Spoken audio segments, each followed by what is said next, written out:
Hello, my name is Dr. Priyadarshini Karve. I am the proprietor of a knowledge consultancy called Samuchit Envirotech, and I am an expert on urban sustainability and climate change issues.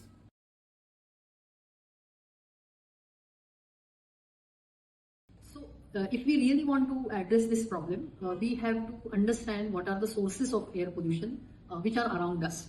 Now, one very commonly seen source is open burning of garden waste, of municipal solid waste also in many places. So these are things which either we ourselves are involved in or are happening in our neighborhood, and therefore we can put a stop to this.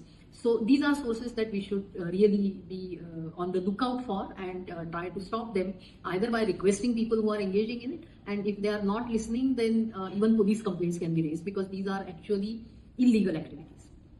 Another big source is dust pollution arising from construction. Now, there are already rules and regulations and solutions for reducing this pollution load. The problem is that construction companies often do not follow those norms that they are supposed to follow. So, in this case, also, if something like that is happening in your area, you should request the engineers on the site, point it out to them that keeping the pollution, air pollution down is their responsibility legally. And if they are still not willing to listen to it, then film pollution happening on site and name and shame these people on social media. At least that much we can do. A third source, which is again something in which all of us are participants, is pollution arising from vehicular traffic.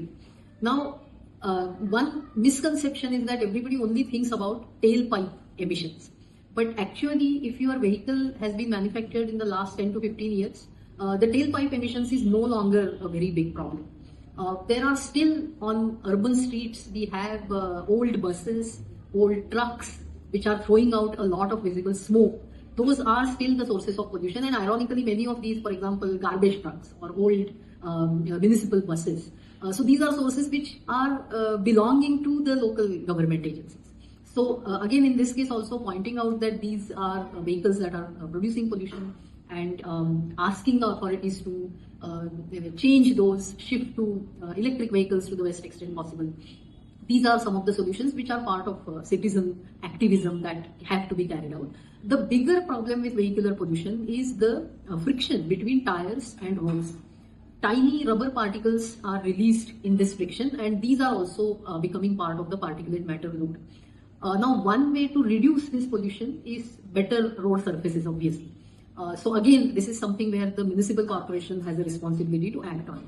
But of course, another more sort of sustainable solution is to reduce the number of vehicles on the road, for which again the public transport has to be more efficient, more affordable, more comfortable, more scientifically designed. So all of this again falls under the local municipal corporation.